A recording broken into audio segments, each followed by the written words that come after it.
नमस्कार साथियों, स्वागत है आपका। एक बार फिर से आप हमारे साथ जुड़ चुके हैं। आज चुनावी माहौल जिस शिखर पर पहुंचा हुआ है गर्मी की, वो सबको महसूस हो रही है, चाहे वो टिकटार्थी हो, चाहे वो मतदाता हो। सभी आज इस सवाल से जूझ रहे हैं कि उनके विधानसभा हलके के अंदर किस पार्टी से कौन सा प्रत्याशी आ रहा है। और आज हम 4 विधानसभाओं की चर्चा करेंगे, जिसमें टोहाना, नलवा, बरवाला और उकलाना विधानसभा रहेगी। तो इन विधानसभाओं की चर्चाओं के साथ मैं चाहूंगा आप ज्यादा से ज्यादा पहले तो वीडियो को शेयर कर दीजिए। जो भी साथी देख रहे हैं हमारे चैनल को सब्सक्राइब कर दीजिए और अपने जो सवाल है वो हमारे साथ साझा कीजिए। मेरे साथ इस वक्त अगर दाईं तरफ आप देख रहे होंगे, इस शख्स को वैसे तो किसी परिचय के ये मोहताज नहीं है, लेकिन फिर भी एक औपचारिकता के तौर पर मैं इनका परिचय करवाना चाहूँगा। हमारे ग्रामीण भारत चैनल के संचालक और पूनिया खाप के मीडिया प्रभारी हैं कुलदीप पूनिया जी। बहुत बहुत स्वागत है सर जी। बहुत बहुत धन्यवाद। तमाम दर्शकों को मेरी तरफ से राम राम। और मेरे इस तरफ आप जिस शख्स को देख रहे हैं वो शख्स हैं इंद्रपाल चाहार जी, जिनकी ये कह सकते हैं पहचान ऐसा कोई राजनीतिज्ञ स्टेट लेवल का नहीं होगा जो इनको व्यक्तिगत तौर पर ना जानता हो। इंद्रपाल जी, आपका बहुत बहुत स्वागत है। धन्यवाद। चाहार साहब, इस वक्त जो गर्मी है वो सभी महसूस कर रहे हैं, चाहे वो मतदाता है, बिल्कुल, चाहे वो कैंडिडेट है। कैंडिडेट दिल्ली बैठे हुए हैं, मतदाता यहाँ इंतजार कर रहा है, समर्थक उनके इंतजार कर रहे हैं कि आखिर कौन वो शख्स होगा, कौन वो भाग्यशाली इंसान होगा जो पार्टी की टिकट लेकर आएगा। अभी सबसे पहले हम चर्चा करेंगे टोहाना विधानसभा की। टोहाना विधानसभा के अंदर बड़ी मतलब डेली एक कह सकती हैं नई चीजें हो रही हैं। अगर पूर्व के विधायक अभी हैं देवेंद्र बबली जी की बात कर लेते हैं, कांग्रेस पार्टी से मोह टूटा उनका, लोकसभा में जागा था, सपोर्ट की, अब कांग्रेस पार्टी से मुंह टूटा और अब बीजेपी उन्होंने ज्वाइन की। क्या मानते हैं? और उससे पहले उन्होंने एक मीडिया में आने की जरूरत कि कांग्रेस पार्टी के अंदर उनको उचित मान सम्मान नहीं दिया गया, काफी कुछ उन्होंने बयान दिए। इनको लेकर आपका विचार क्या है? देखिए रघुवीर जी, देवेंद्र बबली जब विधायक बने थे तो काफी समय उन्होंने संघर्ष किया मंत्री बनने के लिए, और जब वो मंत्री बन गए तो उनके अंदर ऐसा दिखाई दिया कि थोड़ा बहुत घमंड उनके अंदर आ गया है। पंचायत के जो सरपंच थे या जिला पार्षद थे, ब्लॉक समिति के मेंबर थे, उनके साथ जो उसका व्यवहार रहा, उसके बाद धीरे धीरे उसकी वो इमेज नहीं रही जो 2019 में थी। और एक समय तो ये आ गया था जब सरपंच उनके खिलाफ हुए तो शायद बताते हैं कि देवेंद्र बबली ने स्टेटमेंट भी दी थी कि सरपंचों ने कहना शुरू कर दिया था कि अगली सरकार कांग्रेस की आएगी। तो उन्होंने कहना शुरू कर दिया था कि मैं कांग्रेस की टिकट ले आऊंगा, तब आप क्या करेंगे। मतलब इतना कॉन्फिडेंस या घमंड उसको कह सकते हैं। अब जब उन्होंने ट्राई की कांग्रेस टिकट के लिए तो दीपक बावरिया की एक स्टेटमेंट आई कि कांग्रेस आपको टिकट नहीं दे सकती क्योंकि आप प्राथमिक सदस्य नहीं है। ऐसा कुछ नहीं होता, जिसको टिकट देनी होती है दे दी जाती थी। और सबसे बड़ी बात यह कि दीपक बावरिया की स्टेटमेंट आनी ही नहीं चाहिए थी। आज तक कभी नहीं देखा गया कि टिकट के लिए कोई नेता गया हो, उस पार्टी के प्रदेश अध्यक्ष ने या प्रदेश प्रभारी ने इस प्रकार की स्टेटमेंट दी हो कि फलाना नेता मेरे पास टिकट के लिए आया था, ठीक बात, मैंने उसको टिकट पार्टी ने इनकार किया। जी जी। इसका अगर दर्शकों के भी एक विशेष मन में बात होगी कि वह ऐसा क्यों हुआ। रघुवीर जी, ऐसा इसलिए हुआ, लोकसभा चुनाव की अगर बात करें आपने की कि कांग्रेस की तरफ कुमारी शैलजा की इन्होंने खुलकर मदद की थी लोकसभा चुनाव में, और ये दावा भी किया था कि मेरे कारण लोकसभा सिरसा से जो टोहाना विधानसभा क्षेत्र आता है इतनी लीड आ गई और वो मेरे कारण आई है। तो कांग्रेस पार्टी ने एक तो इनका वो घमंड तोड़ना था। दूसरा जो दीपक के बावरिया की स्टेटमेंट आई है वो सीधा सीधा ये इशारा है कि अगर देवेंद्र बबली को कांग्रेस में आना था तो भूपेंद्र सिंह हुड्डा के थ्रू आना था। जिस प्रकार उन्होंने कुमारी शैलजा के थ्रू गए और कुमारी शैलजा की भी बढ़ाई की, तो वो दीपक बावरिया का इशारा था कि कांग्रेस में एंट्री करनी है तो वाया भूपेंद्र हुड्डा भूमिका होनी चाहिए थी। और अब शायद आज ये स्टेटमेंट भी आई है देवेंद्र बबली की, बताते हैं कि उन्होंने कुमारी सैलजा को जो नेतृत्व है उसको कमजोर करके आंका है। तो ये एक बहुत बड़ी बात है देवेंद्र बबली के बारे में है। और अब उन्होंने भाजपा ज्वाइन कर ली है, तो मोटे तौर पर ये कहा जा रहा है कि वो बीजेपी की टिकट ले आए।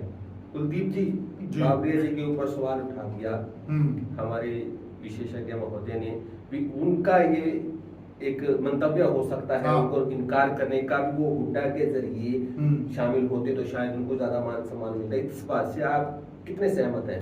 देखिए रघुवीर जी, जहां तक मैं दीपक बाबरिया जी को जान पाया हूं, जो लोकसभा चुनाव था, लोकसभा चुनाव में भी मैंने उनकी मेहनत देखी, चुनाव के मैंने उनकी मैनेजमेंट देखी, और यहाँ विधानसभा में भी हम देख रहे हैं।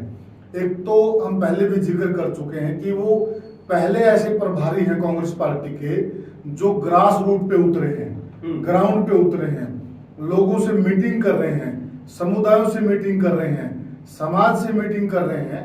यानी कि वो जो एक वोट बैंक और एक प्रभारी के बीच में एक कड़ी होता था प्रदेश नेतृत्व, कहीं न कहीं दीपक बाबरिया जी ने उस चीज को तोड़ने का काम किया है। अच्छा। आपने आज से पहले मुझे आप बता दीजिए कोई प्रभारी अगर आपको याद हो राष्ट्रीय पार्टी का, जो ऐसे पब्लिक के बीच में आता हो, ऐसे मीटिंगें की हो, जनता से रूबरू होता हो। मेरे हिसाब से हम नहीं कह पाएंगे कि हाँ कोई फलाना आदमी था प्रभारी, उसने ऐसा किया था।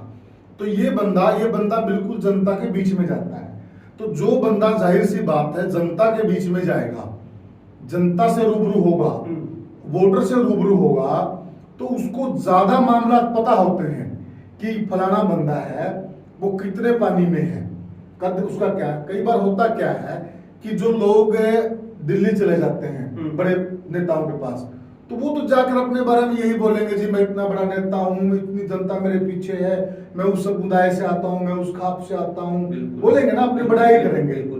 तो उनके बारे में पहले क्या होता था कि जो वहां पर भारी लोग बैठे होते थे उनके पास एक जानकारी का अभाव रहता था। परंतु दीपक बाबरिया जी ने ग्राउंड पे उतर के काम किया है। तो मेरा यह मानना है कि देवेंद्र बबली के लिए उनके पास कोई न कोई ग्राउंड की जानकारी पक्की होगी, तब जाके उन्होंने ये बयान दिया है। इस बयान के पीछे भी उनकी बहुत बड़ी कूटनीति है। अब देखिए जाहिर सी बात है, अगर वो टिकट मांगने के लिए गया देवेंद्र बबली, वो राम राम करने तो गया नहीं है। सबको पता कि आजकल जो लोग दिल्ली में डेरा डाले हुए हैं उनका एक ही स्वार्थ मात्र टिकट। और बाबरिया जी को ये पता था कि हम इसको टिकट नहीं दे सकते क्योंकि वो कांग्रेस के प्राथमिक सदस्य ही नहीं, पहली कंडीशन ही नहीं पूरी करते। अब मैं जब इसको टिकट नहीं दे सकता, हम इसको मना करेंगे, तो ये किसके पास जाएगा? बीजेपी के पास। ठीक है, तो मैं इसको पहले ही कमजोर कर दूं, कूटनीति से। तो ये कूटनीति का हिस्सा है। और जो उन्होंने बयान दिया है उनके पास रिपोर्ट्स भी हैं, भाई आजकल इसमें कितना दम है, कितने लोग इनके साथ हैं। क्योंकि हमने देखा है बहुत लंबी चौड़ी खिलाफत रही है खुद बबली जी की, सरपंचों के द्वारा और आम जनता में भी खिलाफत रही है। यहाँ तक कि वो बीच का जो समय था, बीच के समय में वो गाँव में जा तक नहीं पाए हैं। इस हद तक लोगों की नाराजगी उनके साथ रही है। तो ये सारी जो जानकारियां हैं, ये सारी जानकारियां कहीं न कहीं किसी न किसी माध्यम से बाबरिया जी को मिली हैं। और बाबरिया जी ने एक तीर से दो तीन शिकार कर दिए। एक तो उनका जो घमंड था, जैसे इंद्रपाल जी कह रहे हैं कि उन्होंने ये कहा कि जो वोट आए हैं, जो लीड आई है, वो बबली की वजह से आई है, तो उनको आईना दिखा दिया। भाई हम तो आप तो इतनी बड़ी बात कर रहे हो, हम आपको टिकट के काबिल ही नहीं मानते। दूसरा, आप ये कहीं पर भी जाएंगे ना, तो मैं एक कर देता हूं, उनको डैमेज किया ना, कहीं इसमें इमेज उनकी डैमेज हुई है। बिल्कुल, एक इतना बड़ा लीडर बना बंदरा का, मंत्री भी रहे हैं। हाँ, तो उनकी वो इमेज को भी उन्होंने डैमेज करने का काम किया। तो वो कूटनीतिक है, इस राजनीतिक पार्टी इस प्रकार के काम करती है, तो वही उन्होंने किया है। तो हालांकि बात ही लेते, अब चले तो गई बीजेपी के अंदर क्या उनको टिकट का जो उनका मंतव्य जो कांग्रेस पार्टी में लेकर गए थे वहां संभव हो सकता है? देखिए रघुवीर जी, जो जिस प्रकार का कद देवेंद्र बबली ने पिछले 5 साल में स्थापित किया है, और उससे पहले भी बहुत बड़ी भीड़ उनके पीछे थी। उनके वर्कर तो ये मानते हैं कि 25-30 हजार से गिनती उनकी शुरू होती है। इसमें कोई दो राय नहीं है। देवेंद्र पब्लिक के बारे में सिर्फ एक माइनस पॉइंट है कि मंत्री बनने के बाद उनके अंदर घमंड आ गया था, यही उनका माइनस पॉइंट है। वर्कर उनके हैं, इसमें कोई दो राय नहीं। और जब से सुभाष बराड़ा राज्यसभा में गए हैं, सुभाष बराड़ा के अलावा शायद बीजेपी के पास वहाँ मजबूत कैंडिडेट भी नहीं होगा, और भाजपा भी नहीं चाहेगी कि सुभाष बराड़ा को विधानसभा में उतारा जाए, और उतारा भी जाए तो बराड़ा की भी कोई गारंटी नहीं कि वो वहां से जीत दर्ज करे। तो मेरे हिसाब से बीजेपी की टिकट के लिए इनके लिए शायद मुश्किल नहीं होगा। और अगर हम बात करते हैं कांग्रेस पार्टी की, वहाँ पे जो चल रही है, क्योंकि अब देवेंद्र पब्लिक जी वहाँ से कांग्रेस पार्टी से तो उनका मोह भंग हो गया, तो वहाँ पे जो टिकटों के दावेदार हैं अब चुनिंदा ही बचे हैं। अगर बात कर लेते हैं हमारे सरदार परमवीर सिंह जी का परिवार हो गया, परमवीर सिंह जी हो गए, रणधीर सिंह जी हो गए। उसके बाद अगर हम बात करते हैं जेजेपी के पूर्व में प्रदेशाध्यक्ष रहे सरदार निशान सिंह जी हैं, तो आप क्या मानती हैं अब किसके पाले में? और 5 पांडव तो मशहूर ही है वहाँ के जो टिकटों की दावेदारी जताते हैं। आपको क्या लगता है अब किस पे दाव खेलेगी कांग्रेस पार्टी? देखिए रघुवीर जी, एक विधानसभा क्षेत्र में एक परिवार जब स्थापित हो जाता है तो उसकी टिकट काटनी पार्टी के लिए बहुत मुश्किल हो जाती है। बेशक वो 2 चुनाव भी हार गए हो, ऐसी कोई बात नहीं होती। और पुराने समय से जो हरपाल सिंह का परिवार है, आज से नहीं है, बहुत पुराने समय से मतलब टोहाना में स्थापित है, तो स्थापित परिवार की टिकट काटना बहुत बड़ी बात है। और हरपाल सिंह परिवार के बारे में कहा जाता है कि इस परिवार के खिलाफ ना तो चौधरी भूपेंद्र सिंह हुड्डा जाएंगे और ना कुमारी शैलजा जाएंगी। कभी भी इस परिवार ने किसी गुट में जाने की कोशिश नहीं की। जो बड़े बड़े नेता हैं खुद इनके मतलब निवास पर आते हैं, तो इनके हिसाब से, मेरे हिसाब से परमवीर या रणधीर सिंह जो हरपाल सिंह परिवार से आते हैं, शायद इन्हीं में से किसी को टिकट मिलने की पूरी संभावना है। तो अब आ जाते हैं दर्शकों, टोहाना का जो हाल हमें अब तक समझ में आया, हमारे साथियों ने जो बयां किया है वो उनकी समझ के अनुसार है। और अब हम चर्चा करेंगे उस विधानसभा की, जिस विधानसभा के ऊपर आज के समय के अंदर बड़ा घमासान मचा हुआ है। डिप्टी स्पीकर रणवीर गंगवा जी जिस हल्के से विधायक बनकर सुशोभित कर रहे हैं विधानसभा को, नलवा हल्के की अगर आप बात करें तो चौधरी कुलदीप बिश्नोई के जो एक कृपा पात्र कह सकती हैं, वो समर्थक कह सकती हैं, उनके भाई कह सकती हैं, जिनको मानते हैं रणधीर पनिहार जी, वो भी दौड़ में है और काफी जोर शोर से उनकी पैरवी की जा रही है कुलदीप बिश्नोई जी के द्वारा। ये माना जा रहा है भी अगर उनको कुलदीप बिश्नोई जी अगर टिकट नहीं दिलवा पाए तो ये एक प्रकार से कुलदीप बिश्नोई जी की राजनीतिक हार ही मानी जाएगी एक मजबूर की। तो आप क्या मानते हैं? सबसे पहले तो यही सवाल है कि क्या रणधीर पनिहार जी के लिए नलवा विधानसभा में कुछ स्पेस है, कुछ उनकी उम्मीद है कि उनको टिकट मिल जाए? देखिए रघुवीर जी, क्या कि जो रणधीर पनिहार जी पिछली बार दूसरे नंबर पे रहे थे, तो जाहिर सी बात, अब वोट तो उनके पास है जब वो दूसरे नंबर पे रहे थे। और पुराने समय से वो हल्का नलवा की राजनीति करते हुए आ रहे हैं और बहुत लंबे समय से वो भजनलाल परिवार के साथ हैं। और कहीं न कहीं अगर क्षेत्र में भजनलाल परिवार के विश्वास पात्रों की गिनती होती है तो गिनती की शुरुआत वो रणधीर पनिहार जी के साथ होती है, इसमें भी कोई दो राय नहीं है। तो देखिए, अब बात करते हैं कुलदीप बिश्नोई की। आज के दिन देखिए, पहले बीजेपी थी जो आज से कुछ साल पहले बीजेपी थी, आज से कुछ साल पहले बीजेपी इस प्रकार की पार्टी थी, बीजेपी के अंदर बार्गेनिंग करना बहुत मुश्किल था। आज वह बीजेपी नहीं रही जो यूं कह दे कि नहीं हमने तो फाइनल कर दिया, उसको लड़वाएंगे, ये करेंगे। आज बीजेपी का वो जनाधार नहीं है और ना इतनी मजबूत बीजेपी अब वो रही, क्योंकि आजकल जो खबरें निकल के आ रही हैं, आप हम सब लोग देख रहे हैं, जनता भी देख रही है, बीजेपी के अंदर से भी इस प्रकार की खबरें निकल के आ रही हैं। इस प्रकार की खबरें पहले कांग्रेस पार्टी से आती थी, बिल्कुल आजकल दोनों पार्टियों में ज्यादा अंतर नहीं है। क्योंकि एक तरफ हम खबर सुन रहे हैं कि जो इंद्रजीत जी हैं उन्होंने दबाव बना रखा है 7 सीटों के लिए, और मानना भी पड़ेगा, हम सब जानते हैं कि बीजेपी में एकमात्र वही बड़े नेता हैं जो 10-11 सीटों पर प्रभाव डाल सकते हैं, एकमात्र बीजेपी के वह नेता हैं। तो जब बड़े नेता हैं तो सुननी भी पड़ेगी। बीजेपी में इस प्रकार के नेता तो हैं जो खुद की सीट जीत सकते हैं, परंतु ऐसे नेता बहुत कम हैं जो दूसरे को जितवा सकते हैं। लेकिन इंद्रजीत जी उस प्रकार के नेता हैं, बीजेपी में बड़े कद के नेता हैं जो कहीं न कहीं 5-7 सीटों पर अपना प्रभाव रखते हैं। वही बात आती है कुलदीप बिश्नोई की।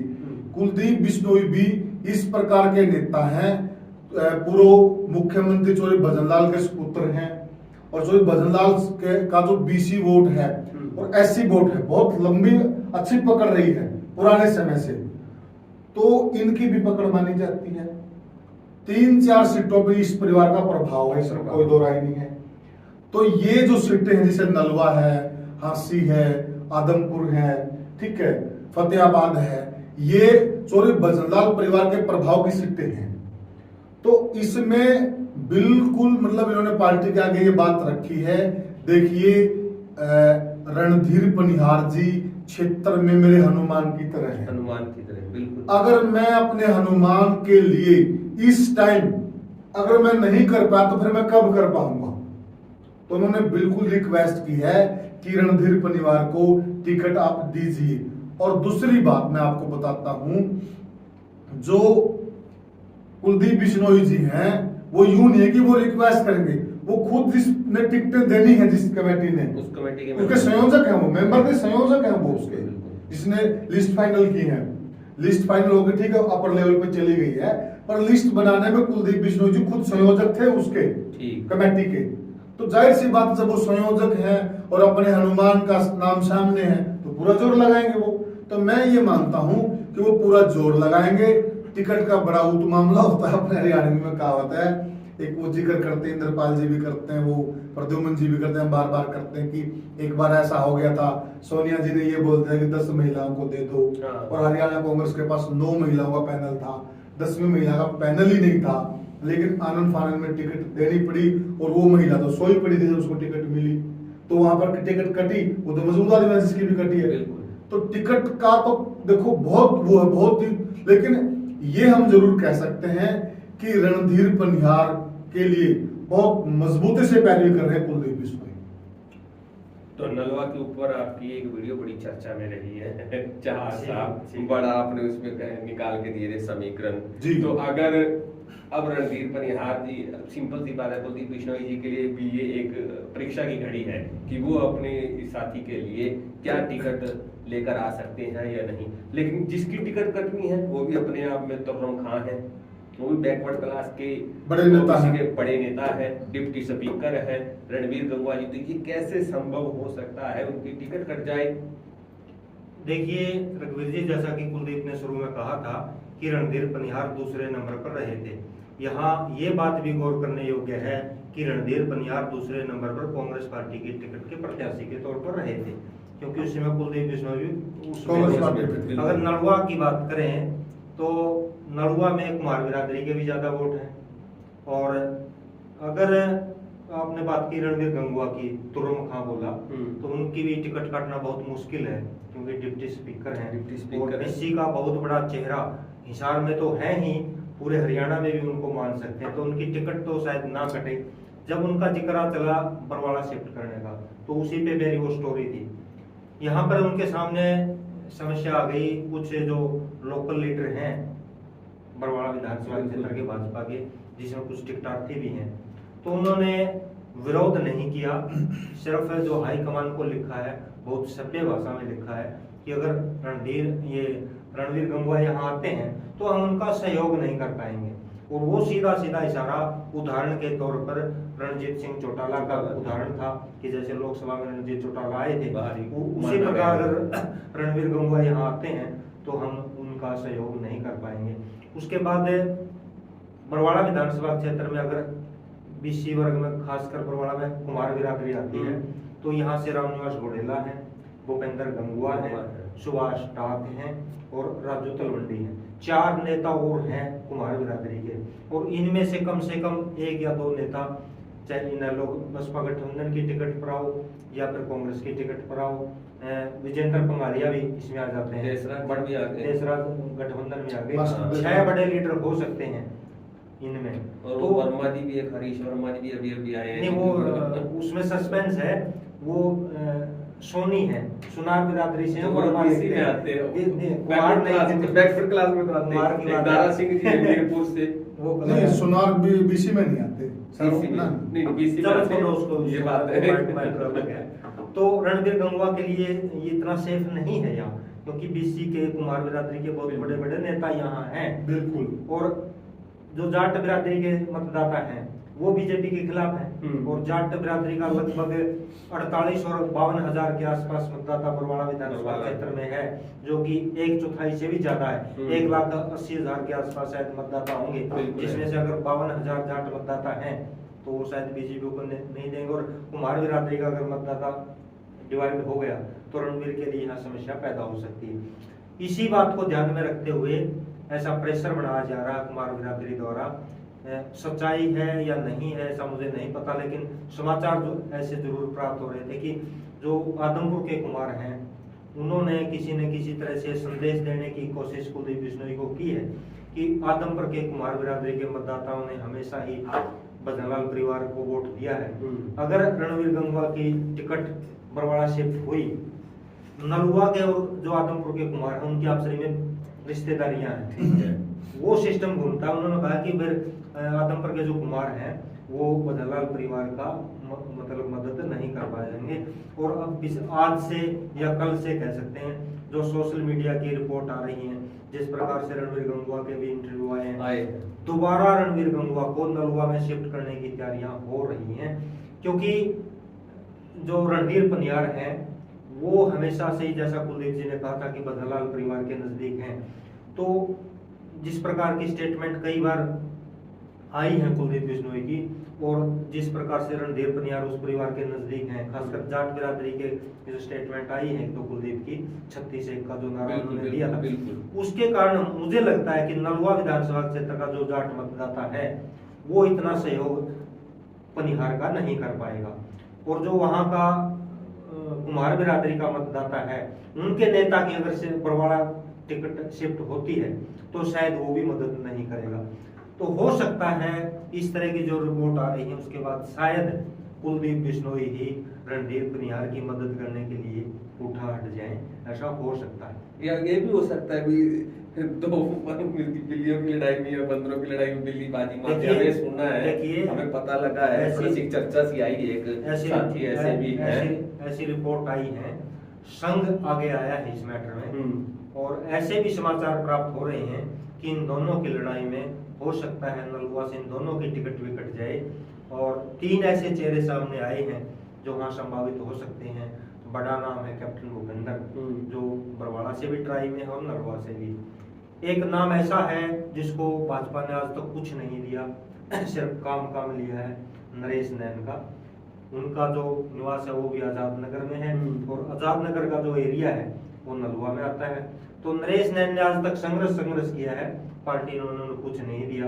तो उन्होंने भी कल ही संघ ने उनका दोबारा से बायोडाटा मांगा है, पहले भी उन्होंने दिया था, दोबारा मांगा है। और एक बड़ा नाम है कपूर सिंह का, जो कि प्रभारी भी थे करके। तो ये 3 नाम भी नए उभर कर आए हैं। जैसा कि आपने कहा कि किसी तीसरे का हो सकता है, तो ऐसा भी हो सकता है, कोई बड़ी बात तो आ जाए कांग्रेस पार्टी के ऊपर। कांग्रेस पार्टी में 3 नाम आ रहे हैं कांग्रेस पार्टी में हमारे सामने। 3 नाम का लंबा चौड़ा कोई महत्व नहीं है।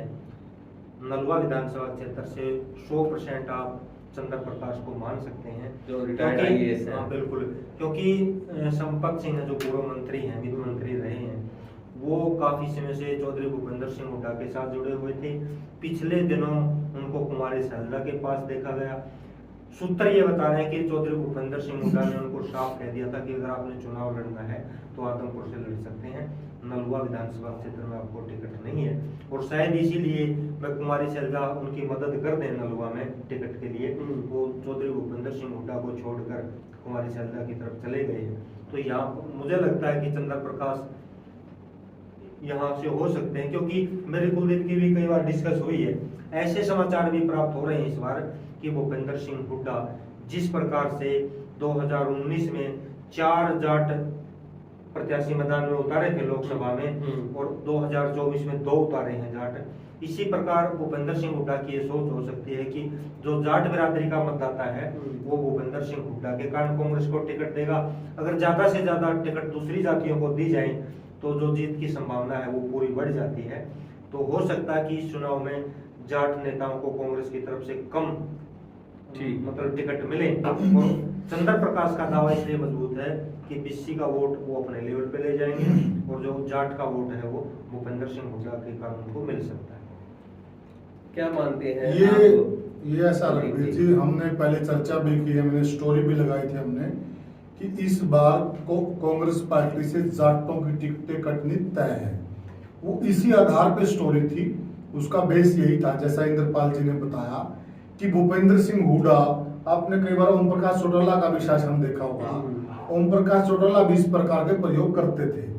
वह क्या करते थे, जहां एससी की 17 सीटें हैं, एससी की 17 सीटों में से और करीब 14 या 15 सीटें एक बार उनकी पार्टी की आई थी, इनेलो की, तो उसमें यही था, उन्होंने इन सीटों पे अदर कास्ट के उम्मीदवार हो गए, जाट वोट था वो ओम प्रकाश चौटाला के नाम पे आ गया, उम्मीदवार अदर कास्ट का था, तो वो एक लामबंदी हो गई वोटों की और उससे वो हो गया।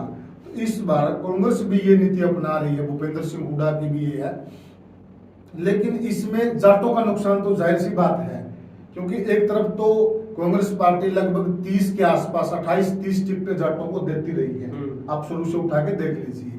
और इस बार अगर 30 टिकटें जाटों को नहीं मिलती हैं तो 1/3 सीटें मतलब जाटों को मिलती रही हैं। अगर वो इस बार नहीं मिलती है तो जाहिर सी बात है फिर जाट जो एमएलए चुनकर जाएंगे तो कम जाएंगे, क्योंकि टिकटें कम मिल रही है, तो वो समुदाय का नुकसान है समाज का। तो वो एक चीज मैसेज जनता में भी जा सकता है, तो इसमें हुड्डा साहब को नुकसान भी हो सकता है, कुछ सीटों पर नुकसान भी उठाना पड़ सकता है उनको, क्योंकि जरूरी नहीं है कि मतलब आप जो चीजें मान के चलते, जो कागज पे आप मान के चलते हो वो ग्राउंड पे भी इम्प्लीमेंट उनका एज इट हो जाएगा, नहीं। कई बार ग्राउंड पे रिएक्शन अलग आ जाते हैं चीजों के, कई बार विरोधी दल भी उस चीज का प्रचार इस प्रकार से कर देते हैं, जैसे आप हमने देखा है एक बयान था, एक्चुअल में वो बयान तो कुछ और था मोदी जी का, वो तो कोई संसद में दिया हुआ बयान था और वो जवाहरलाल जी पे वो बोल रहे थे, लेकिन वो मीडिया में काट छाट के चलाया गया और वो एक इस प्रकार से चला हुआ बीजेपी तो संविधान को खत्म करेगी, आरक्षण को खत्म करेगी, और उसका कितना बड़ा रिएक्शन हुआ और नुकसान भी हुआ। तो कई बार प्रचार और दुष्प्रचार के बीच में लेस मात्र अंतर होता है, ज्यादा अंतर नहीं होता है प्रचार और दुष्प्रचार के बचाव। तो अगर सामने वाली पार्टी भी कोई रणनीति बना के उतरती है और वो दुष्प्रचार का सहारा लेती है या फिर वो उस चीज का रिएक्शन जनता में क्रिएट करवाती है तो नुकसान भी हो सकता है। पर बात सही है इंद्रपाल जी ने जो कही है, क्योंकि लग इस प्रकार से रहा कि जाटों की टिकटें कांग्रेस पार्टी की तरफ से काटी जाए। और रणवीर जी, इसमें जो पार्टियां हैं राष्ट्रीय लेवल की, एक दूसरी पार्टी की क्या नीति है उसके बारे में उनको पता होता है। और आज से ठीक 1 सप्ताह पहले भाजपा ने जो रोहतक में उनका मुख्य कार्यालय है वहां पर 39 जाट नेताओं को, जो मुख्य हरियाणा के जाट नेता है 39 को उन्होंने इकट्ठा मतलब बुलाया, संदेश दिया था, बुलाया था। उसमें से 33 जाट नेता उसमें पहुंचे थे और भाजपा के जो शीर्ष नेतृत्व है जिसमें प्रभारी पुनिया जी भी थे, तो उन्होंने पूछा था कि जाट भाजपा को वोट कैसे दे सकते हैं, तो उनका एक लाइन का सवाल था, जाटों को ज्यादा से ज्यादा टिकट दे। ठीक है, तो अगर कांग्रेस बाई चांस जाटों को कम टिकट देती है और भाजपा ने उल्टा गेम खेल दिया, जाटों को ज्यादा टिकट दे दी, तो ज्यादा अंतर 2024 के विधानसभा चुनाव में नहीं है, क्योंकि दोनों पार्टियों को जो लीड है 90 में से वो लगभग बराबर मिली है।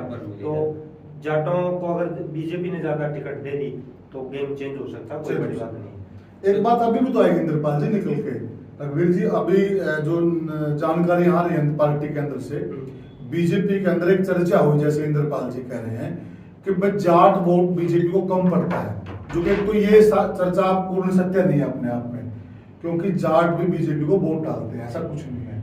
जाट वोट डालते हैं तभी तो बीजेपी का 40% वोट आया है, अगर जाट नहीं डालते तो 40% कहां से आता? बिल्कुल ठीक है, जाट भी वोट डालते हैं बीजेपी को, लेकिन वो परसेंटेज कम है, कम ज्यादा तो होता रहता है, कोई बड़ी बात नहीं। बीसी अब ज्यादा डालता है, अब ये तो नहीं बीसी सारा ही बीजेपी को डालता है, वो भी कांग्रेस को डालते हैं, पर माना ऐसे जाता है कि बीसी वोट बैंक बीजेपी का है। अब बात कर रहे हैं, ये अब अंदर एक चर्चा हुई कि भाई जाट कम वोट डालते हैं, पहले तो इस बात का जवाब भी दिया गया कि डालते हैं, ऐसा नहीं है। फिर अंदर से ही किसी नेता ने वहां क्वेश्चन पुट किया, आप फिर ये बता दो कि जो बीजेपी के नेता रहे, खट्टर, सीधा नाम भी ले देते हैं, हाँ, बिल्कुल। खट्टर साहब मुख्यमंत्री रहे हैं, तो खट्टर साहब एक जो बीजेपी के बड़े नेता थे, अब वोट कौन लेके आएगा? जो समुदाय का, समाज का बड़ा चेहरा हुआ। जितने बड़े जाट नेता थे उनको सबको खुडे लाइन लगाया है खट्टर साहब ने, लगाया, हमने भी देखा सबको। अब जब सारे ही जाट नेता पार्टी हाईकमान द्वारा, खट्टर साहब द्वारा खुडे लाइन लगा दिए गए, तो फिर समाज का वोट लाएगा कौन? आपने नेता ही नहीं छोड़ा, उनको ताकत ही नहीं दी, उतना उनको फलने फूलने नहीं दिया। हमारा पड़ोसी हल्का है नारदौंद, हम जग जाहिर है कि नारदौंद में कैप्टन अभिमन्यु को कैसे हराया गया, किस प्रकार से जब वो रैली के में आए मुख्य अतिथि बनकर खट्टर साहब, वो चाबी बार बार कितनी बार उन्होंने चाबी शब्द का यूज किया, और फिर नतीजे क्या आए। तो कहीं न कहीं जाट लीडर खत्म किए भाजपा ने, तो भाजपा ने लोकसभा में नुकसान उठाया। और मैं ये मानता हूं अगर यह गलती कांग्रेस पार्टी भी करेगी तो जैसा इंद्रपाल जी ने कहा, जाहिर सी बात है नुकसान पार्टी को होगा। यानी आप ये कहना चाहते हैं कि दूसरों को नुकसान पहुंचाते या खुट्टे लाइन लगाते खुद भी खुट्टे लाइन लग गए, फिर पहुंच गए हैं। ये तो है जी, जैसी करनी वैसी भरनी। ये धार्मिक देश है, यह ऋषि मुनियों का देश है, हम बचपन से सुनते आ रहे हैं, बस जैसी करनी वैसी भरनी। अब जैसी करनी की थी खट्टर साहब ने, वैसी भरनी तो पड़ेगी। जहां साहब आप बात तो नलवा की कर रहे थे, बीच में आप बरवाला ले आए थे जी, तो बरवाला पे ही आ जाते हैं जी। बरवाला में बीजेपी पार्टी की तरफ से अगर आप बात करते हैं, कितने चेहरे आप मानते हैं सीरियस चेहरे जो इस वक्त टेबल के ऊपर पड़े हैं, फाइनल जिनमें से एक का चुनाव होना है? देखिए, सबसे जो बड़ा नाम है वो तो पिछले 2-3 दिन से चल रहा है डिप्टी स्पीकर का, रणवीर गंगवा जी का। इसमें कोई दो राय नहीं है। लेकिन आज या कल से उन्होंने वापस नलवा की ड्राइव हमने देखा है, जैसे वो सोशल मीडिया पे उनके जो पोस्ट या उनके बारे में प्रचार हो रहा है। इसके बाद नाम आता है जोगीराम सियाग का। जोगीराम सियाग का एक ही पॉइंट बनता है, जैसा कि कुलदीप जी मनोहर जी के बारे में किया, उन्होंने 2-3 नेताओं के बारे में ये कहा है कि मैंने इनको अपनी जुबान दे रखी है और इनकी टिकट मुझे देनी है। तो जोगीराम का तो सिर्फ इसी बेस पे आएगा कि जब मैटर राज्यसभा का था और मनोहर लाल जी को ये लगता था कि रामनिवास सुरजा खेड़ा और जोगीराम सियाग की उन्हें राज्यसभा वोट के लिए जरूरत पड़ जाएगी, क्योंकि उन्हें नहीं लगता था कि कांग्रेस प्रत्याशी नहीं उतारेगी, कांग्रेस ने प्रत्याशी नहीं उतारा राज्यसभा के लिए, वो जरूरत नहीं पड़ी। लेकिन मनोहर लाल ने वो सेटिंग पहले से ही कर रखी थी, जोगीराम सियाग और रामनिवास सुरजा खेड़ा इनको जुबान दे रखी थी कि मैं आपको टिकट दूंगा। रामनिवास सुरजा खेड़ा तो बैकफुट केस के कारण चले गए और जोगीराम अभी भी लाइन में है, ऐसी बात नहीं है। इन दो के बाद तीसरा बड़ा नाम आता है कैप्टन भूपेंद्र का। कैप्टन भूपेंद्र नलवा से या बरवाला से प्रत्याशी हो सकते हैं, क्योंकि जो नेता जब मन बना लेता है चुनाव लड़ने का तो सारे अपने जो हथियार होते हैं उनका प्रयोग करता है। ऐसे समाचार प्राप्त हो रहे हैं कि कैप्टन भूपेंद्र अपनी माता जी को लेके जो संघ के सबसे प्रमुख हैं उनसे उन्होंने मुलाकात की है और संघ प्रमुख ने जेपी नड्डा को फोन किया है कि आप अपनी टीम कब तैयार करोगे, दूसरों के भरोसे कब तक रहोगे, अपनी टीम तैयार करो। तो अगर संघ की चली बरवाड़ा में तो इन दो के बाद तीसरा सबसे बड़ा नाम आता है कैप्टन भूपेंद्र का। ये जो नेता हैं जोगीराम सियाग, रणवीर गंगवा और कैप्टन भूपेंद्र, ये आएंगे तो अपने पावर का इस्तेमाल करके आएंगे। लेकिन एक ऐसा चेहरा भी है जो पिछले 3-4 साल से लगातार एकमात्र चेहरा हम उसको कह सकते हैं जो फील्ड में है, रणधीर सिंह देरू। वो काफी समय से मतलब ट्राई में है भाजपा की है और उनका जो सिस्टम का है वो आमतौर पर सुरेंद्र पुनिया के थ्रू माना जाता है। तो रणधीर सिंह देरू फील्ड के हिसाब से है। आज का जो दैनिक भास्कर का सर्वे आया है शायद उसमें उनको टॉप में दिखाया गया है, तो उनको भी किसी भी प्रकार से मतलब कम करके नहीं आंका जा सकता।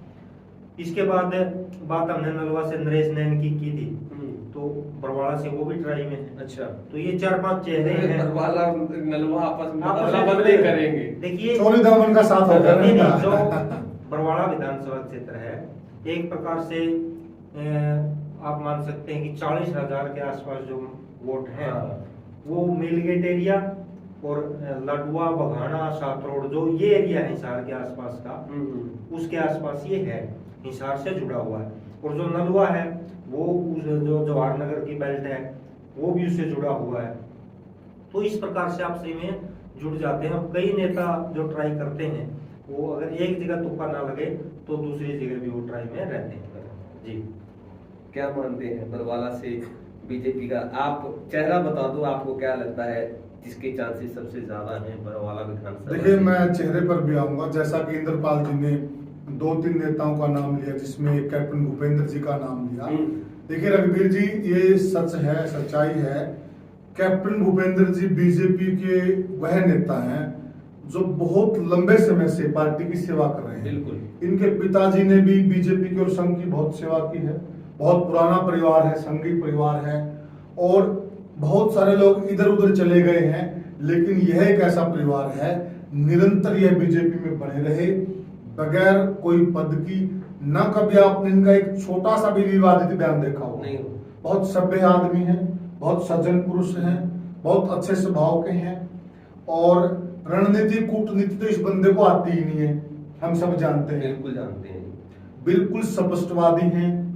तो बल्कि कई बार तो है ना, मैं और इंद्रपाल जी बैठते हैं या नरेश जी के साथ कई बार बातें होती, तो ये कहते हैं भाई ये इस टाइप के आदमी ये राजनीति काबिल ही नहीं है, क्योंकि राजनीति है धूर्त आदमी की, और वही कामयाब होता है। चौधरी वीरेंद्र डूमरखा क्यों नहीं बन पाए सीएम?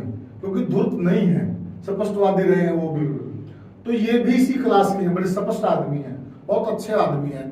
अगर इस आदमी को टिकट मिलती है, जो भी समीकरण बन रहे हैं, तो इससे अच्छा और उपयुक्त आदमी मैं बरवाला के लिए नहीं मानता हूं मेरी नजर में। जैसे कि बयानों की बात की थी कुलदीप जी ने, तो मुझे भी लगता है जब किसान आंदोलन अपने पीक पर था, जब हर नेता जो है अपने आप को पार्टी का मतलब सबसे बड़ा मतलब ये समझ रहा था, बताना चाह रहा था मैं अब बहुत बड़ा भगत हूँ पार्टी का, उस वक्त भी इन्होंने बड़े संयम से काम लिया। कहीं पर भी ऐसा कोई इनकी तरफ से कोई ऐसी स्टेटमेंट नहीं देखी गई जो किसान आंदोलन के या किसानों के अगेंस्ट हो या किसानों के फेवर में ना हो। रघुवीर जी, मैं आपको और दर्शकों के बहुत बड़ी बात बताने जा रहा हूं इनके बारे में। अभी अभी हिंदुस्तान की जितनी बड़ी खापें हैं, हाँ जी, पूरे हिंदुस्तान की बात कर रहा हूं मैं, जितनी तमाम बड़ी खापें हैं, सरव खाप सम्मेलन हुआ था बिनैन खाप के चबूतरे। बिल्कुल, मैं वहीं पर था, आप भी मौजूद थे, गांव दनौदा के अंदर। कांग्रेस पार्टी जो जाटों की और खापों की राजनीति करती है, और कहीं न कहीं कांग्रेस पार्टी को जिंदा भी चुनाव में खापों ने और जाटों ने किया है, किसानों ने किया है। नहीं तो यही कांग्रेस थी, गर्त में गई हुई थी, सबको मालूम है। बिल्कुल। वहां पर कांग्रेस का कोई भी नेता मौजूद नहीं था जब हिंदुस्तान की तमाम, इंद्रपाल जी, हिंदुस्तान की तमाम बड़ी खापें जुड़ी हुई थी, और वहां पर एक बहुत ही बड़ा हिंदू समाज का बहुत बड़ा जटिल विषय है जो हिंदू मैरिज एक्ट है, उस पे चर्चा करने के लिए वो सारी खापें बुलाई गई। बहुत जरूरी विषय था। बिल्कुल। तो उस जरूरी विषय में कांग्रेस पार्टी का कोई न कोई बड़ा नुमाइंदा आना चाहिए था, जो कि बीजेपी को खापों का और उनका विरोधी माना जाता है। तो वहां पर कांग्रेस पार्टी का कोई भी नेता नहीं था। यह इतने बिजी शेड्यूल में कैप्टन साहब, कैप्टन भूपेंद्र जी वहां बैठे रहे मीटिंग में, खाप पंचायत में, और पूरी खाप पंचायत की इन्होंने बातें सुनी। अंतिम जो लास्ट फैसला था, जो कार्रवाई थी, वहां पर ये बोले जी अब मेरे लायक कोई भी आज्ञा है मुझे बताइए, मैं खापों के साथ हूं, मैं पॉलिटिशियन बाद में हूं, पहले मैं खापों का मैं की संतान हूं। मेरे लायक कोई भी सेवा है, कोई भी काम है, तो खापों ने इनकी जिम्मेवारी लगाई। इन्होंने कहा कि मैं ये आपका काम, ये जो भी मैसेज है मैं आगे करूंगा।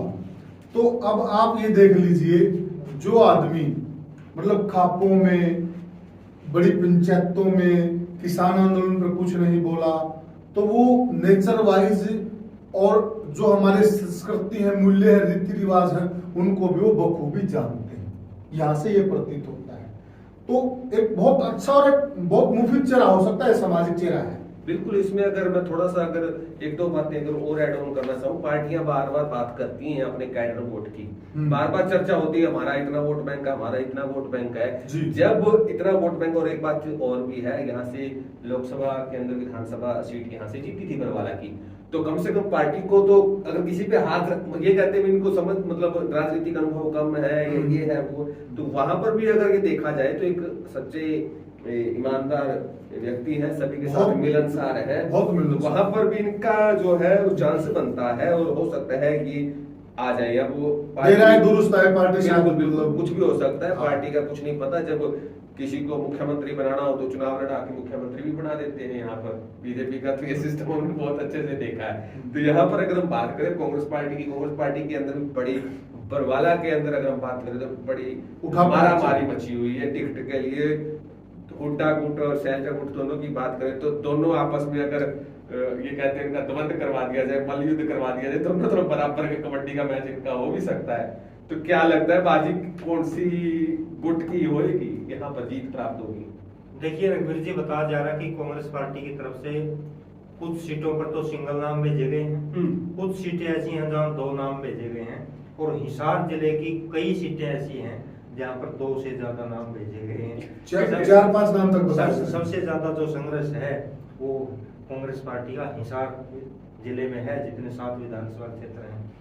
बरवाड़ा की बात करें तो आपने सैलजा जी की बात की और हुड्डा जी की बात की, तो बताते हैं कि हुड्डा जी की तरफ से नाम 2 गए थे, राजेंद्र शुरा और रामनिवास ओडेला जी। और जब पता चला कि रणवीर गंगवा बीजेपी की टिकट पर आ रहे हैं बरवाड़ा से, तो उनको हुड्डा जी को कहा कि आप ओडेला का नाम हटा दीजिए, क्योंकि पूरी रणनीति शायद पार्टी की जाट को देने की रही होगी। फिर भी अगर कांग्रेस पार्टी जाट को देती है तो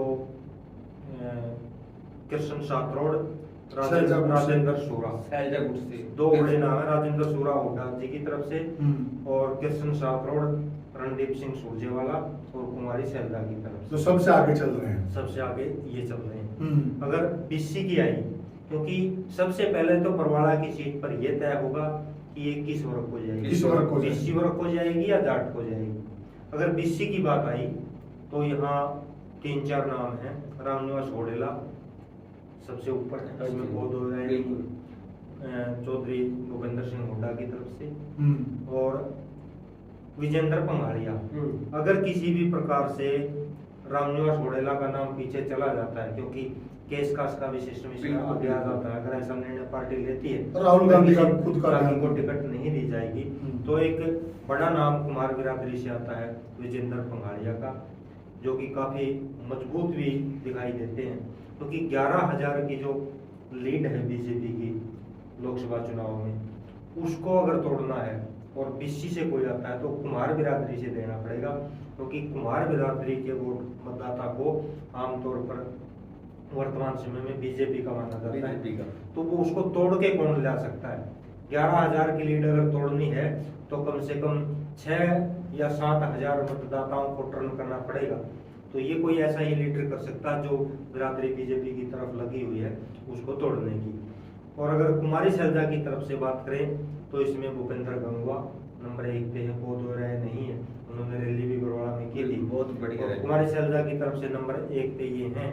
और दूसरा नाम हो सकता है लाल बहादुर खोवाल का, लेकिन भूपेंद्र गंगवा मजबूत हो सकते हैं, क्योंकि 2019 के चुनाव के बाद वो लगातार फील्ड में रहे हैं। लेकिन लाल बहादुर खोवाल की बात करें तो शायद बहुत से मतदाता उनके बारे में जानते ही नहीं होंगे कि कौन है।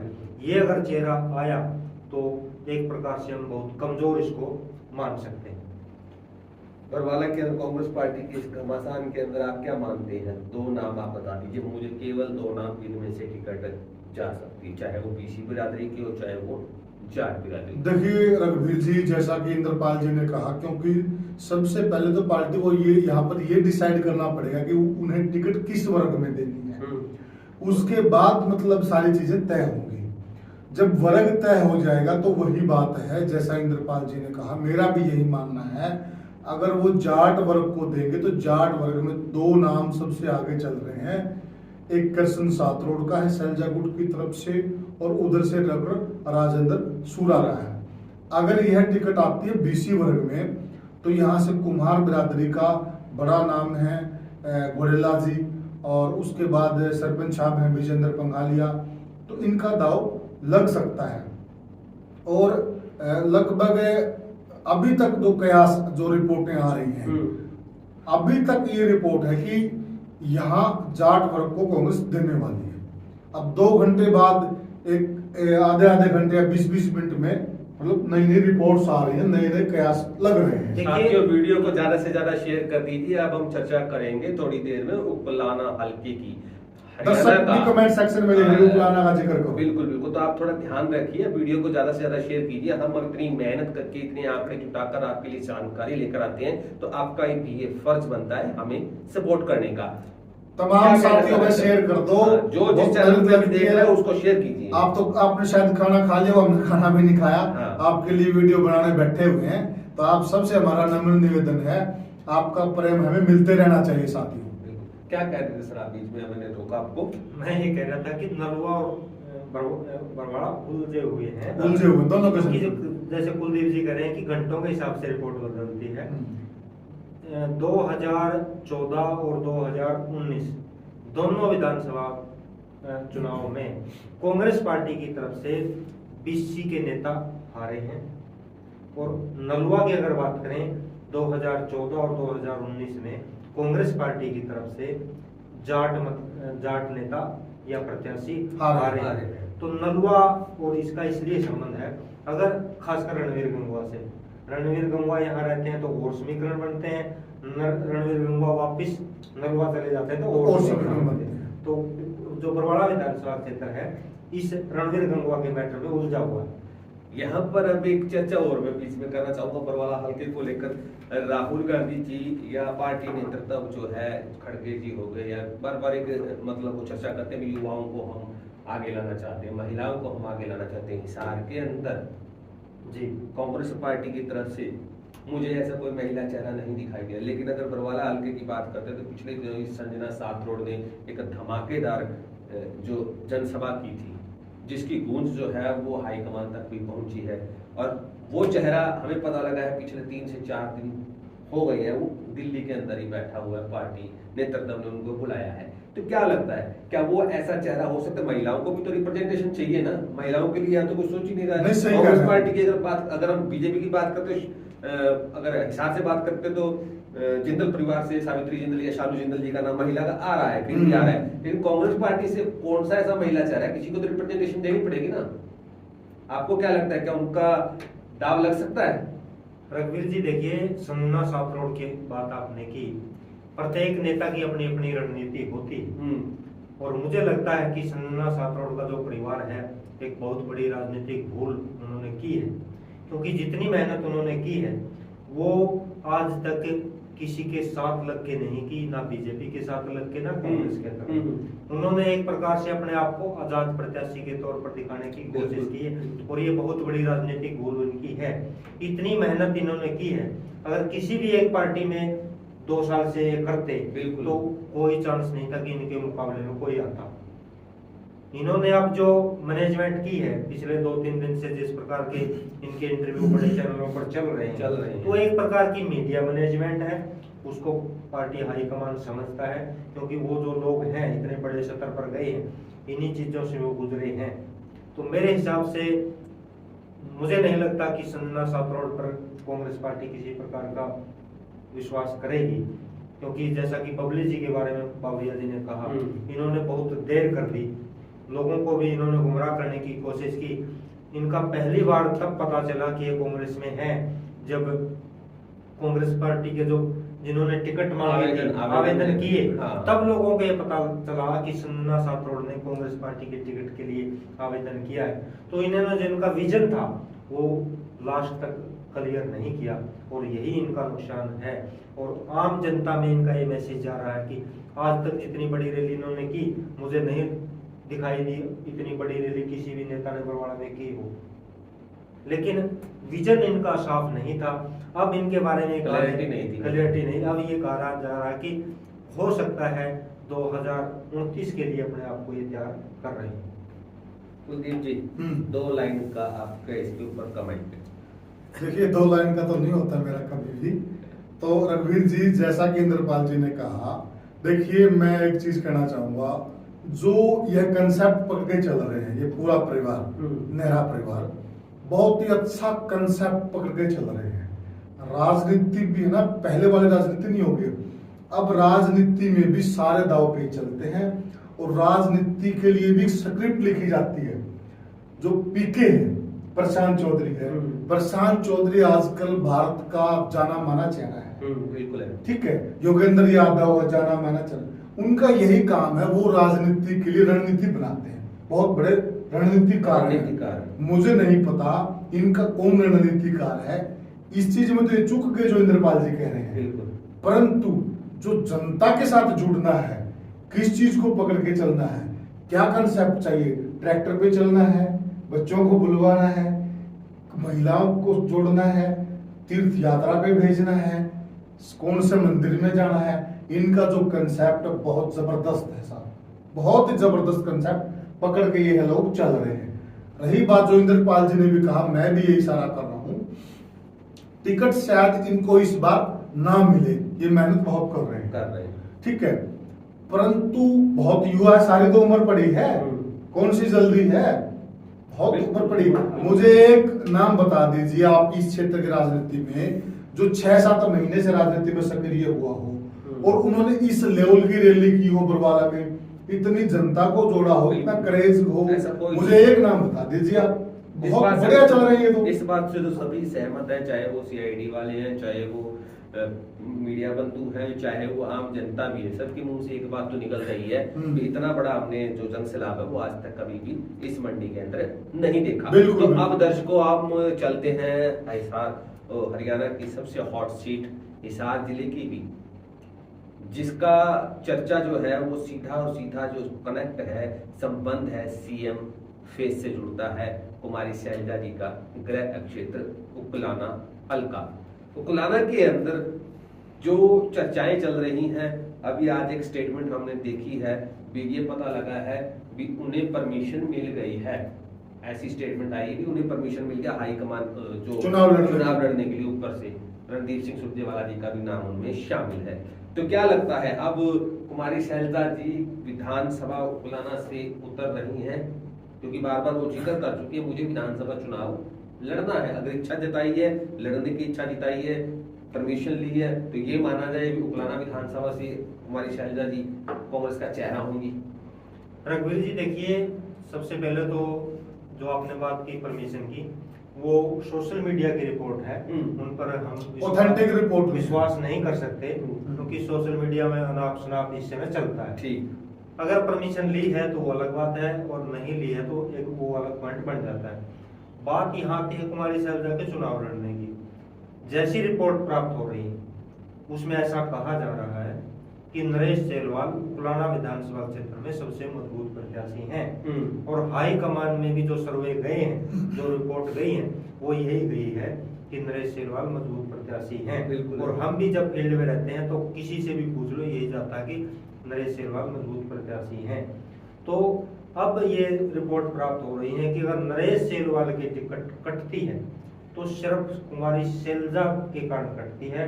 कुमारी शैलजा अगर किसी और को भी टिकट दिलवाना चाहें, शायद वो उस मौके पर भी नरेश सेलवाल की टिकट नहीं कटेगी, वो किसी और को दिलवाना चाहें, चाहे उनके भतीजा है या कोई उनका जो दूसरे नेता है। ये बताया जा रहा है कि नरेश सेलवाल की टिकट केवल उसी मैटर में कटेगी जब कुमारी शैलजा स्वयं उकलाना से चुनाव लड़ेंगी, और शायद इसीलिए शायद वो इतना जोर लगा रही है, क्योंकि अगर उनको मुख्यमंत्री बनना है, हाईकमान अगर उनको मुख्यमंत्री बनाता है, तो जब चौधरी भूपेंद्र सिंह हुड्डा मुख्यमंत्री बने थे वो विधायक नहीं थे, सांसद थे, ये भी सांसद हैं, बिल्कुल। तो इतना जोर ये इसीलिए लगा रही है कि ऐसी रिपोर्ट है कि नरेश सेलवाल की टिकट उसी सूरत में कटती है जब ये स्वयं चुनाव लड़ती है। क्या मानते हैं कुलदीप जी आप? देखिए, इसमें कोई दो राय नहीं कि आज उकलाना की राजनीति में नरेश सेलवाल एक इतना बड़ा नाम हो गए हैं टिकट के मामले में, बहुत बड़ा। अभी भी हमने एक सर्वे करके आए किसी गांव का, उससे पहले भी मैंने कई गांव के सर्वे किए हैं और कई सर्वे मैं डालूंगा, अभी मेरे पास है वो।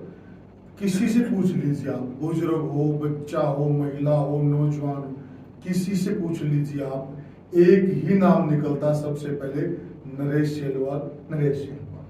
तो लोकप्रियता के मामले में बहुत आगे चल रहे हैं। आज शायद किसी अखबार का, दैनिक भास्कर का भी सर्वे डला हुआ था, उसमें भी वो बहुत आगे हैं 60%। बाकी और लोगों से।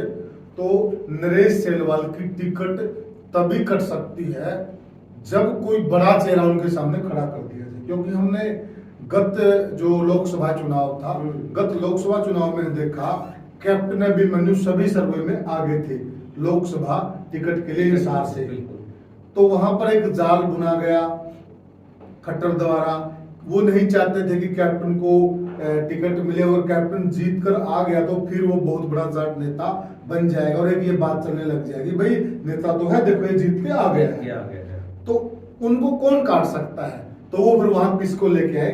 चौधरी रणजीत सिंह चौटाला को, जो भारत के पूर्व में उप प्रधानमंत्री रहे, किसानों के बहुत बड़े नेता, जाटों के बहुत बड़े नेता, चौधरी देवीलाल के सुपुत्र, इनके बहुत बड़ा नाम। तो इतना बड़ा नाम आ गया तो कैप्टन अभिमन्यु का कद बोना हो गया, तो वो अपने आप को टिकट कट गई। तो यहाँ पर भी वही खेल हो रहा है, सेम वही खेल खेला जा रहा है। यहाँ पर टिकट तभी कट रही है जब बड़ा चेहरा आ रहा है, बड़ा चेहरा सैलजा का है। तो सैलजा के आने से इनकी टिकट कट रही है। तो जो सोशल मीडिया का हम जिक्र कर रहे थे, उनको चुनाव लड़ने की परमिशन दी। इसमें एक राय और मैं देना चाहूंगा, अगर मेरी राय से इंद्रपाल जी सहमत हो तो। देखिए, बीजेपी की रणनीति है ये, या बीजेपी ने बैक अपने पाले में ही गोल कर लिया है, आत्मघाती गोल बोलते हैं जिसको। बीजेपी के कई दिन से बयान आ रहे थे कि सैलजा को मुख्यमंत्री का कैंडिडेट बना के दिखाओ, या तो कांग्रेस, हम तब माने कांग्रेस उनको चुनाव लड़ाए, उनको मुख्यमंत्री का उम्मीदवार घोषित करे, इस प्रकार के बयान आ रहे थे। और कांग्रेस पे भी एक प्रकार का दबाव बन रहा था हाईकमान पे, क्योंकि जब इस प्रकार के बयान आने लगे तो नहीं तो बाबरिया जी ने एक बयान दे दिया था कि कोई भी सांसद चुनाव नहीं लड़ सकता, और अगले दिन ही बाबरिया पर दबाव पड़ गया, उन्होंने खुद आकर बयान देना पड़ा कि जरूरी नहीं है चुनाव लड़े और तभी मुख्यमंत्री बने, कोई भी मुख्यमंत्री बन सकता है। तो ये दबाव की पॉलिटिक्स चल रही है। तो इससे दो बातें होंगी जो मैं मानता हूं।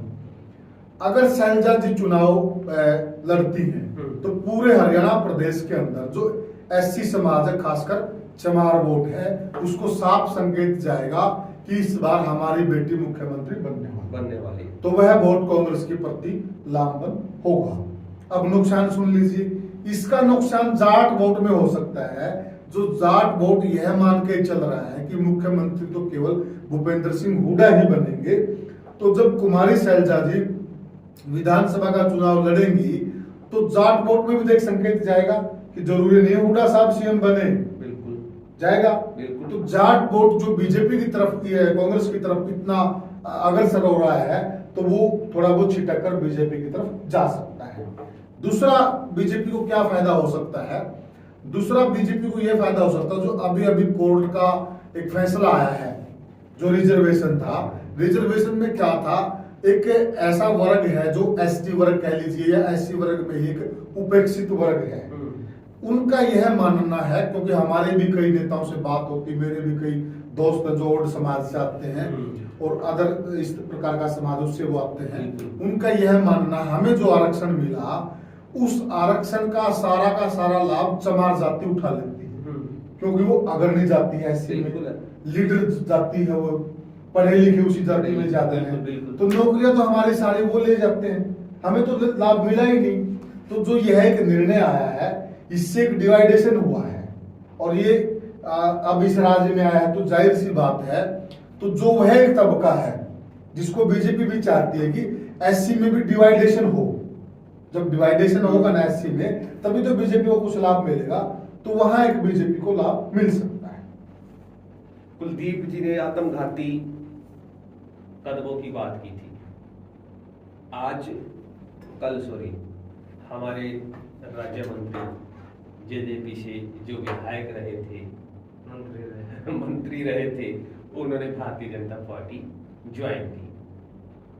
क्या मानते हैं, एक ताकत देने वाला उस क्षेत्र के अंदर पार्टी को, जो पार्टी के लिए एक आत्मघाती कदम? देखिए रघुवीर जी, इसकी दोनों बातें हो सकती है।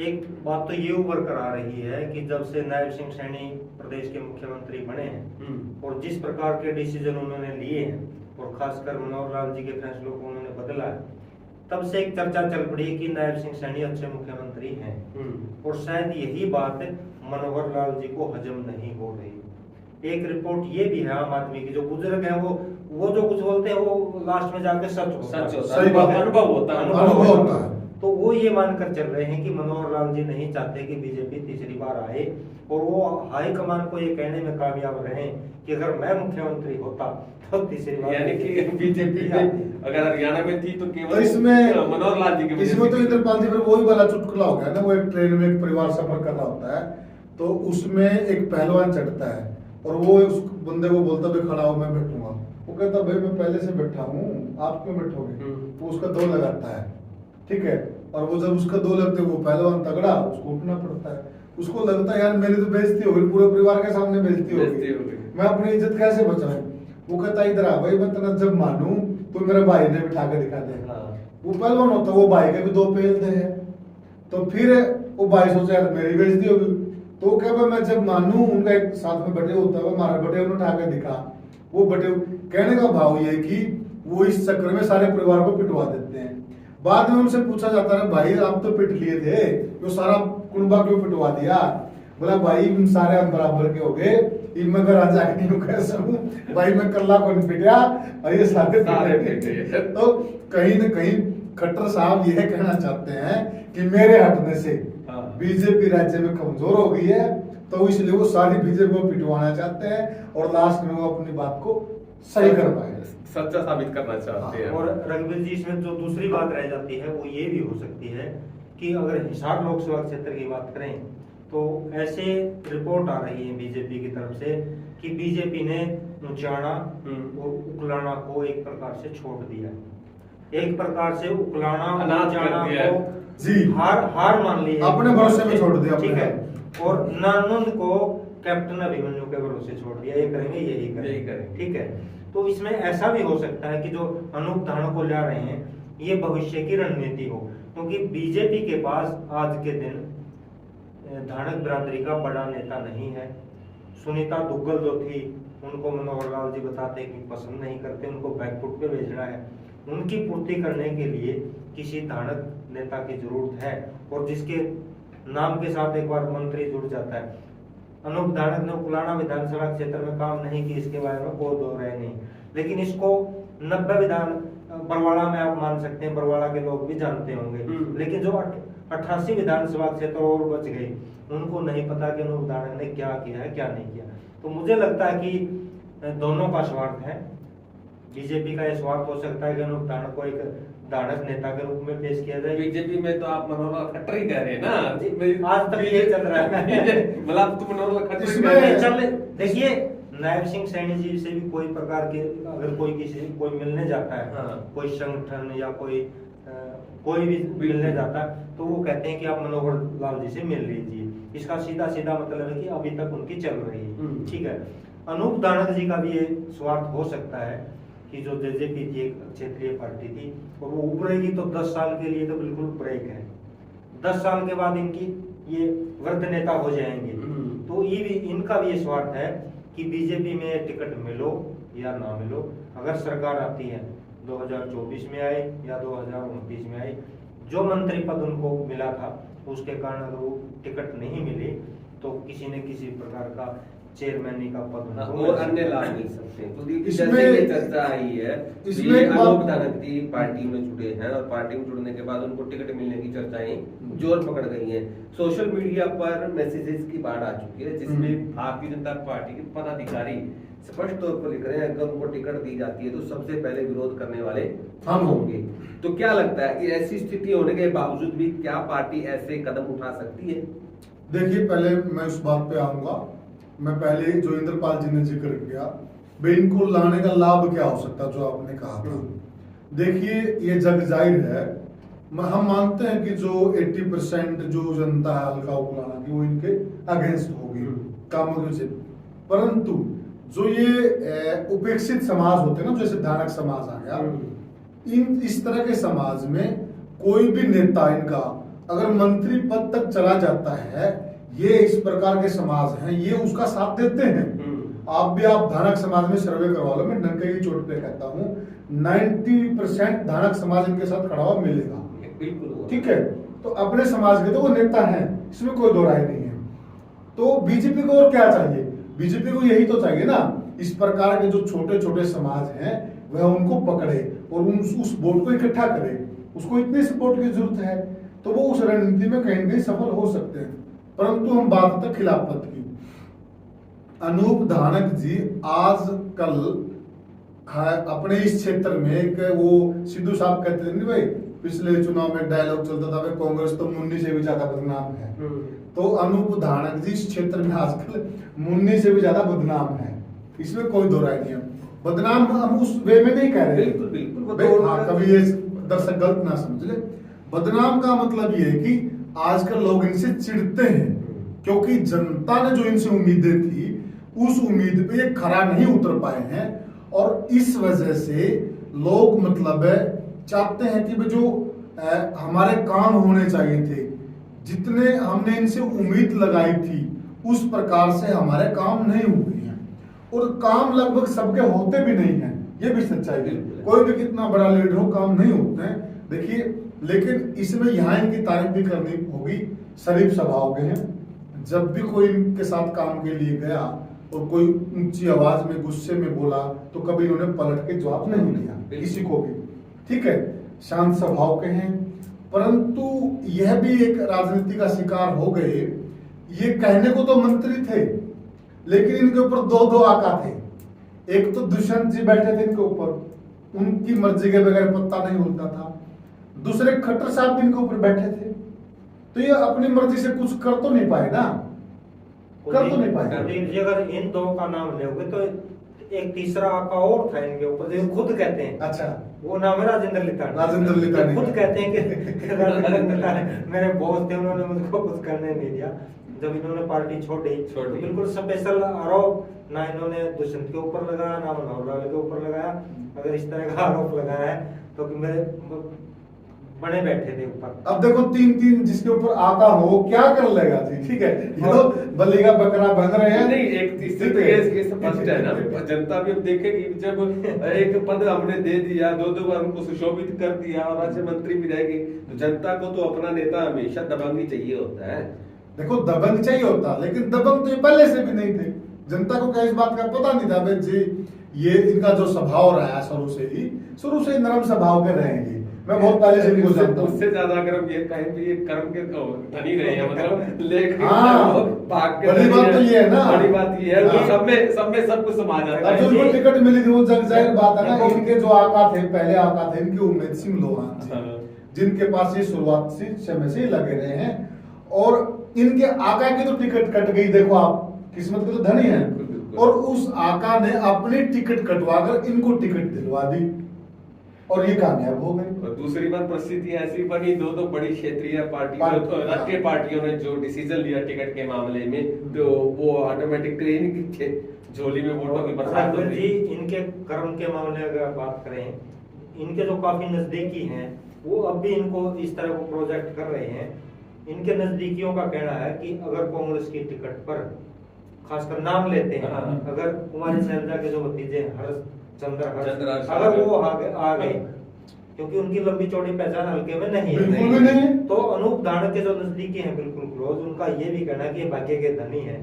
अगर वो आते हैं चंद्रहर्ष कांग्रेस की टिकट पर, तो अनूप धानक किसी भी प्रकार से, और इनेलो की टिकट पे आ जाते हैं नरेश सेलवान जी। इनेलो से नरेश, तिकोना मुकाबला होगा, और तिकोने मुकाबले समीकरण बना रहे हैं वो, ये निकल जाए। सबसे बड़ी बात है भारतीय जनता पार्टी उन पे दाव खेलेगी क्या नहीं खेलेगी। और रघुवीर जी, कुलाना विधानसभा क्षेत्र की बात चल ही रही है, तो मैं कुलदीप जी हर रोज बेल में जाते हैं, एक ऐसी रोचक बात है, उस पर जो जवाब देता है वो भी फंस जाता है उस बात पर। जब पूछा जाता, खासकर जाट बिरादरी, 2,16,000 में से 1,03,000 जाट मत। जब उनसे पूछा जाता है कि आप मुख्यमंत्री किसे देना किसको चाहते हो, भूपेंद्र सिंह हुड्डा, और जब बात ये आ जाती है कि अगर कुमारी शैलजा आती है उपमाना से तो कहता कि हम वोट कुमारी शैलजा को देंगे कि वो मुख्यमंत्री बन सके। तो पूछा जाता है कि आप देखना किसे चाहते हैं मुख्यमंत्री, कुमारी शैलजा या भूपेंद्र हुड्डा? बोले हम एरिया के हिसाब से तो कुमारी शैलजा और बिरादरी के हिसाब से भूपेंद्र हुड्डा। ये बहुत ही रोचक सवाल उकलाना विधानसभा क्षेत्र में आजकल है। यानी कि ये मान के चलिए उकलाना विधानसभा की जो जाट की पांचों उंगलियां। लेकिन एक बात ये है जी, इनके जो आने से है ना बीजेपी में, जो एक बीजेपी में बहुत अच्छे से काम कर रहे थे युवा चेहरा विकास सेलवाल जी, और बहुत लगन के साथ वो, और यामिनी सेलवाल जी भी उनके साथ कंधे से कंधा मिलाकर चल रहे थे। तो ये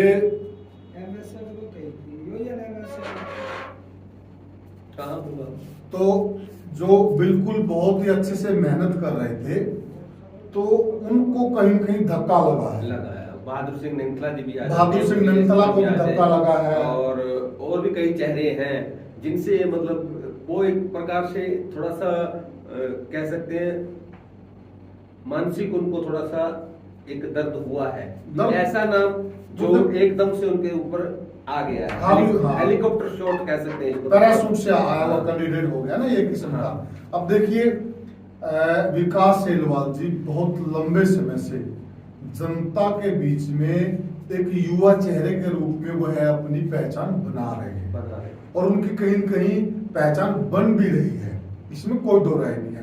आज भी हम एक सर्वे करके आए, 1-2 गांव का, इंद्रपाल जी भी मेरे साथ थे, तो वहाँ जो युवा लोग हैं, जो युवा चेहरे थे, वो बार बार विकास सेलवाल जी की तारीफ कर रहे थे।